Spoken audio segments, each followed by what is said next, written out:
This is going to be an overview and somewhat instructional video, just kind of pointing at things and talking about what you would need to do of two different models. One of them is the V3 Reaper mini bouncer cage. Right now this is the pre-order model. When you get that, that's going to have the limiting straps, and it's going to have the front and rear control arms with it.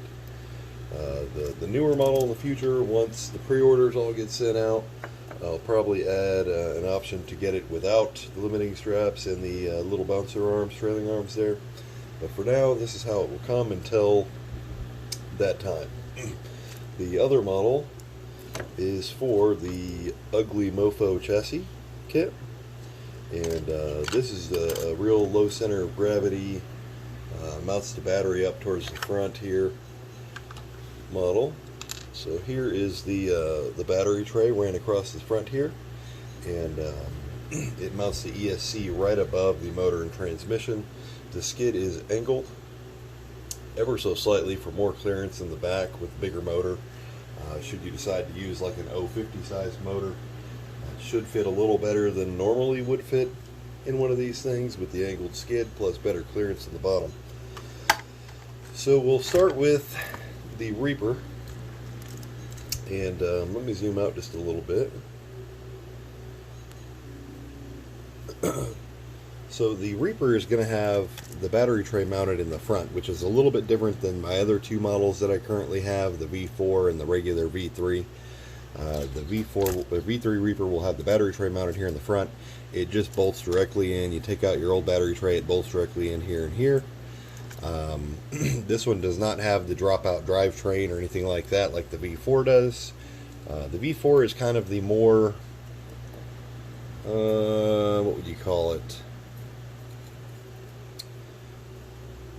The more evolved model, I guess. Than the V3.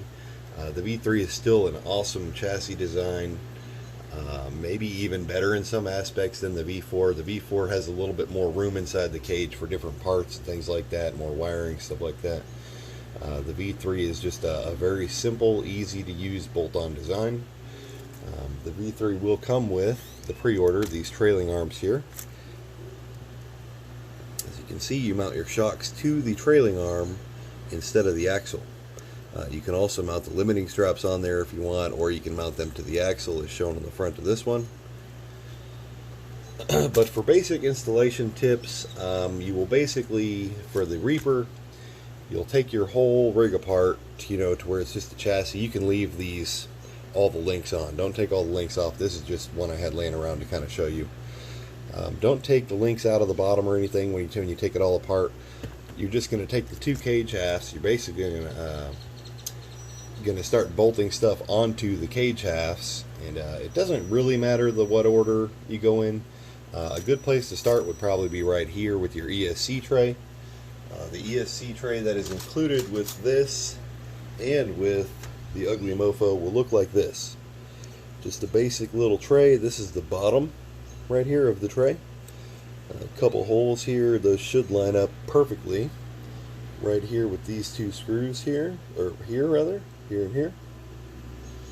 You'll put that in there. You can start with this. The reason I say start with this on this one, when you put this on to the right side of the cage, that is where your on-off button is going to go through. The V3, the V4, and the V3 Reaper all have this on-off button extender. The on-off button extender looks like this. If you're wondering what that is in your package, that is the on-off button extender. So what you will do to use that, you will take your ESC, unplug everything, and you will gently peel this off of the ESC tray, like so.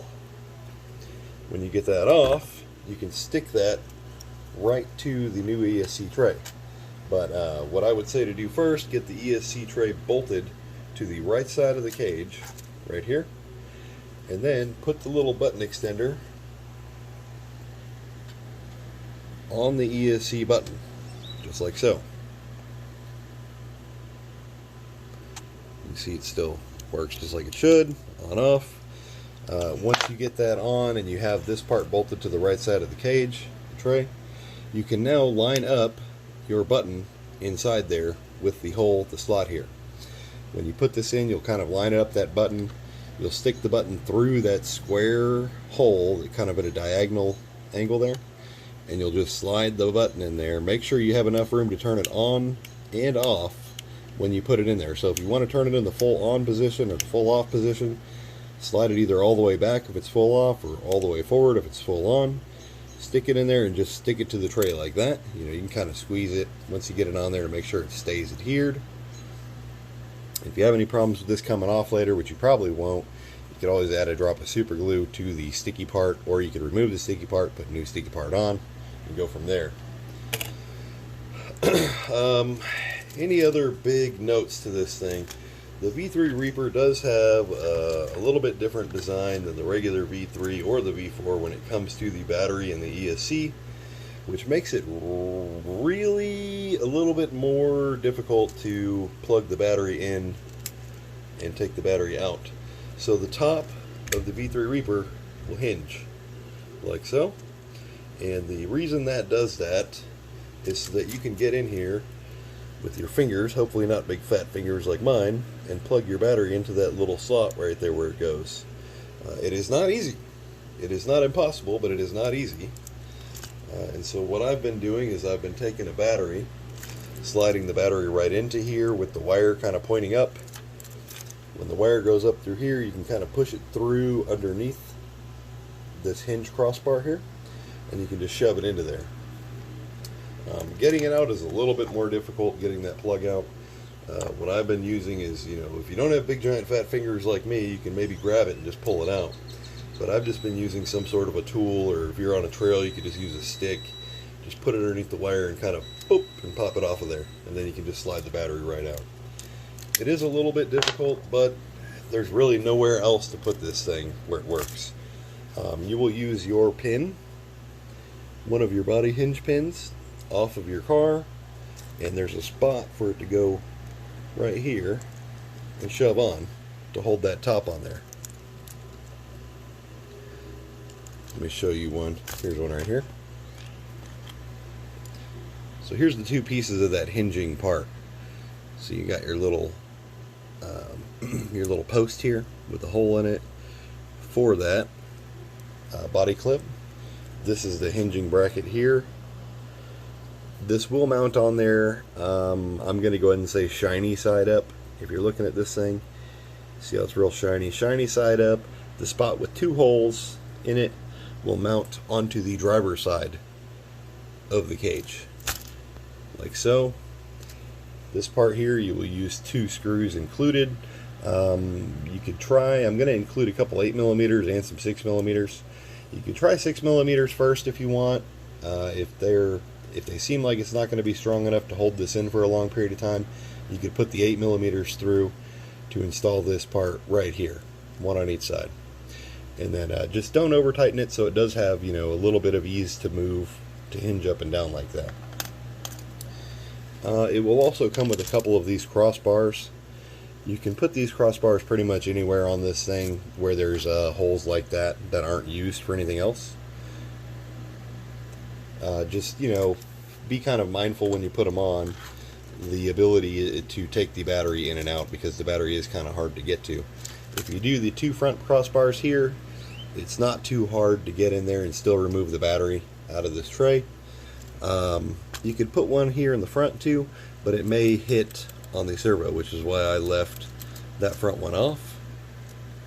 Because if you had an extra bar here, you'd only have that much movement. Now, if you're running this in a higher style, if your shocks aren't as small as mine or whatever, if you run the chassis up higher, you could put one in the front there too. Otherwise, just do it like here, like I've got on this one. And then I got one crossbar mounted across the back here. And these things just look like this. They're just little crossbars. If you're going to paint the chassis, do that first. If you want it to be smoother looking than this is how it comes. If you want it to be smoother looking than this, I would say get a Scotch-Brite pad, you know, one of these things. and just push against it and rub on the outer finish, and it will smoothen the finish out very nicely. You can do that and run it with just smooth black finish, or you can run it like this as regular finish. You can also paint it either before or after sanding it. But if you do paint it, wash the plastic parts before you paint it to make sure you don't have any greasy fingerprints on it or anything, or that's going to keep the paint from sticking, and you're going to have paint start falling off and you're not going to be happy. The trailing arms, they will come pre-bent like this. The skinnier part where they go in will mount to the front on the lower here. The upper arms, if you run a really big motor in the back, an 050 size, let me show you. This is what the high clearance upper links look like that come with it. This will be the normal mounting orientation, like this, if your vehicle is sitting flat right here in front of me. Now in the back, this one link right here on the passenger side rear, one upper passenger side rear link, if you're running a big motor, a big 50 size motor in one of these like I am, you can see right now it works fine even with the 50 size motor. But if you do run it low enough and you run into clearance issues with the motor hitting on that upper link, you can take this out and flip it the other direction like that, and then you'll have more clearance for that motor in there. And that's the same with any of my four link kits, where they come with this with the double vortex style, no link ball needed. That's the same way that they'll all work with that bigger motor. Just flip that rear one upside down and you'll get more clearance. So the Ugly Mofo chassis looks like this. This is showed in the correct orientation if the vehicle is facing that way. So this is how the chassis would go on. This part up here is the front. This part back here is the back. This little upright here in the middle with the cross braces on it, that is where you will mount the ESC tray.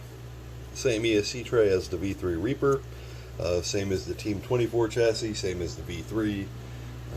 Same one I use for pretty much everything, minus the V4. The V4 has a different one because the V4 is wider. This will mount right onto these two holes, like so. And it will sit right above the transmission and motor, as shown here. And same thing like I was saying earlier with the links. If you're running my high clearance links, if you run a big motor, you can always flip that link upside down. Really not much to putting these together. The only main points that may be a little bit confusing is the body mounts. So when you bolt on a stock body to these, it'll be just like you take it off just like you do on the regular body when you have the car you're taking apart. Just take those two screws out of the back, take the whole bumper mount and everything off, bolt it right into the back here, just like you took it off. Up here in the front with these mounts, what you'll need to do with these mounts, there is two spots in the front that have 3 vertical holes lined up. You see how there's, if you start towards the front of it, there's 2, 3, 2, 3, like that. Those 3 hole spots will line up with the holes in the body mounts, whether it be a C10, a deadbolt, a Betty, or a Jeep. So you'll take, when you do it, you're going to put, let me grab one.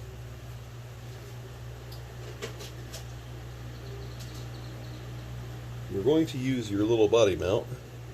Make sure you got the correct side. Some of these are oriented sidewise. You know, the Jeep one and the Betty, you can flip 2 different directions, this way or that way, and it will move that hole, that post a little bit. Same thing with the deadbolt. The deadbolt is right and left directional. If you put the right one on the left side, it's going to be sticking towards the inside instead of the outside of the chassis. But those will mount right into those 3 hole spots.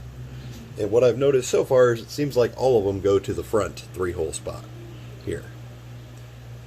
And you'll put it inside the chassis So this will screw onto the back, the smooth side, shiny side of the chassis. That will screw into there, into those first 3 holes. Now you only need to really use 2 of the holes, even though there's at least 3 holes in your little body mounts.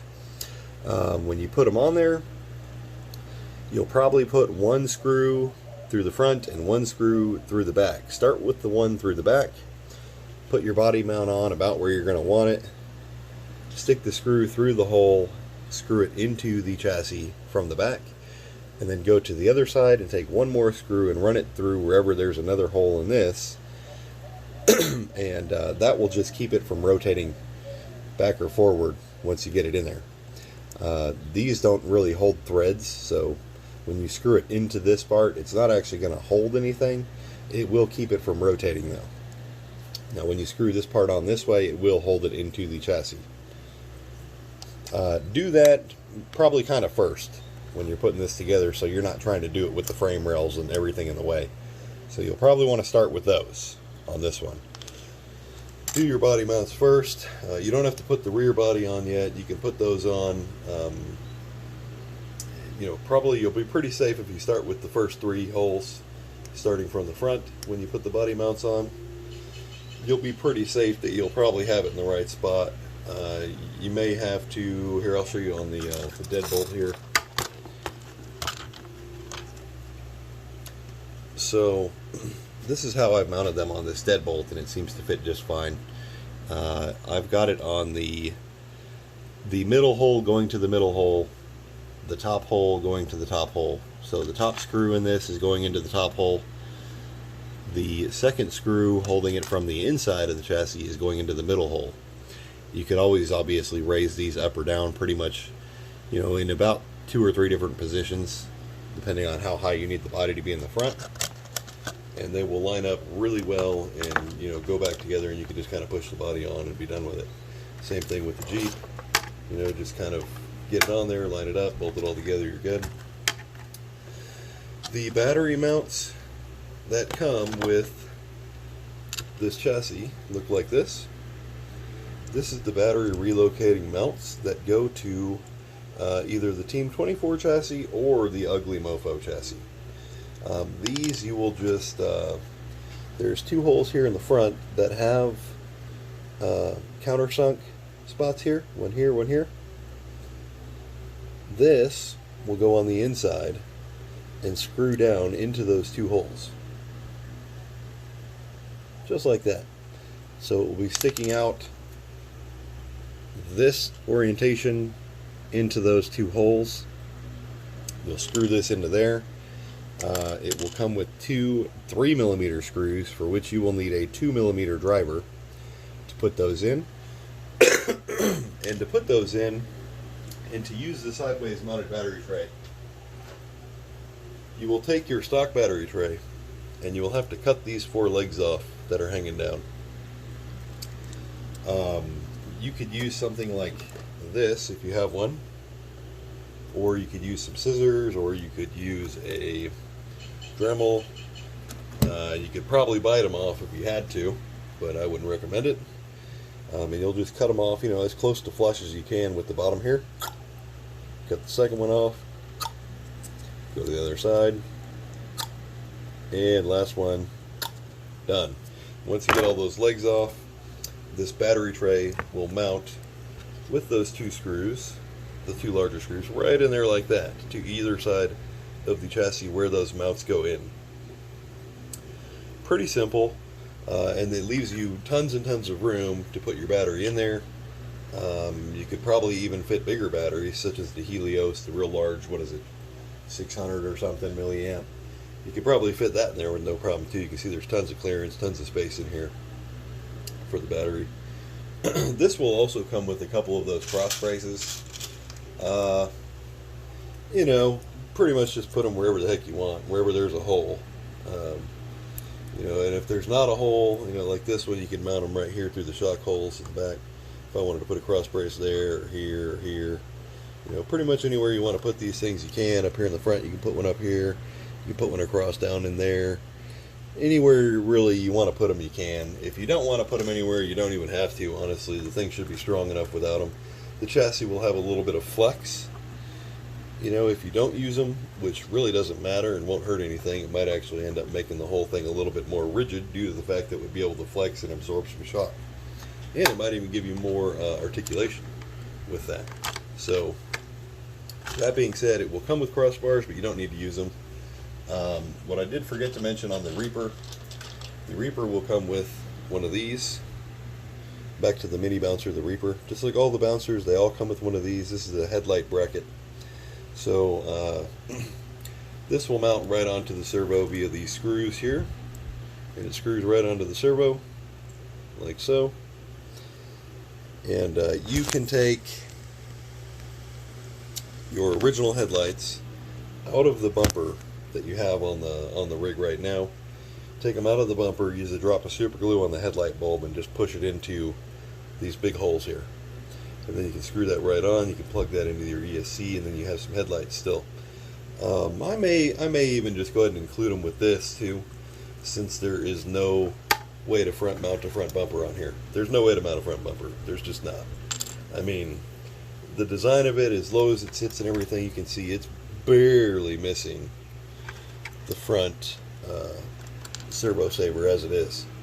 So if you were to mount a front bumper on here, the body would be like up here somewhere. You know, it's just not worth messing with.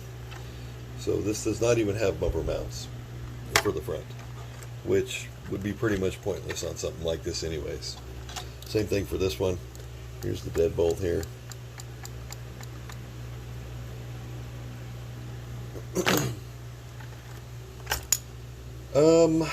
As with anything on my plastic parts here, let's say you get it all together and you really wish, I don't know, maybe you're doing a super long wheelbase, and your wheelbase here is you're running a deadbolt or something on here, and you want to mount your shock further back, and let's just say for a moment there's not another hole here where you want your shock. You can use a 1mm, 1.1mm, 1.2mm drill bit. Any of those three will work fine, and just drill a little hole through the frame on each side. You can even line both of them up together first to do it. That way you have the hole in the same spot. Drill a hole through there. If you need another hole for something, you can do that. And then you'll have an extra spot to mount the shock if needed.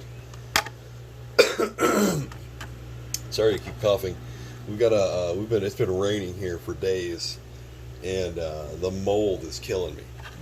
Down here in Central Texas, we get a lot of mold after the rains, especially when it rains for days like this. I almost lost my voice a couple days ago because of all the stinking mold.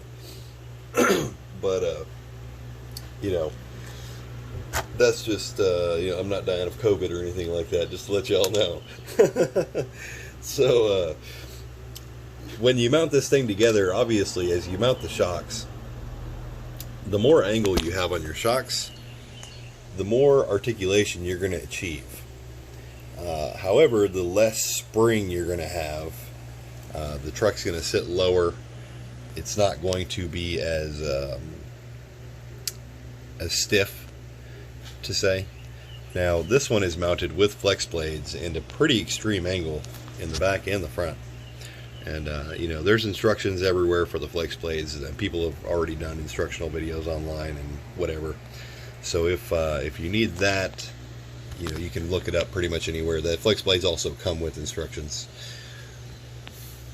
But if you mount them at real extreme angles like that, just, you know, be wary. It's going to have a very low center. It's going to be very low ground clearance wise. Let's see, anything else? I think that's probably about it.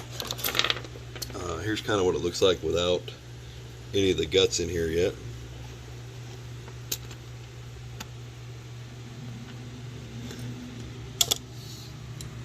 If you have any other questions, need any advice or help building either one of these models or any of my other stuff, you can message me directly from Facebook, just at MofoRC.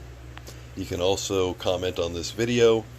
I may not see the comment on this video as fast as I would get a message on Facebook, Also, you can go ahead and like, subscribe, and if you would be as kind to go ahead and like my Facebook page and join the Mofo RC fan page on Facebook, which I would like to grow into a somewhat community of like users of my parts that can ask each other questions, get advice, help one another out. Be a whole lot easier than me trying to answer everybody's questions all the time, which I don't have a problem doing at all, but gosh, it sure would be nice to not have to. That being said, thank you for watching. I hope you guys continue to enjoy the different designs I come up with for these things, and I hope you continue to support my dream of doing this. Thank you, and have the good rest of your weekend or week, whatever it is when you're watching this. Goodbye.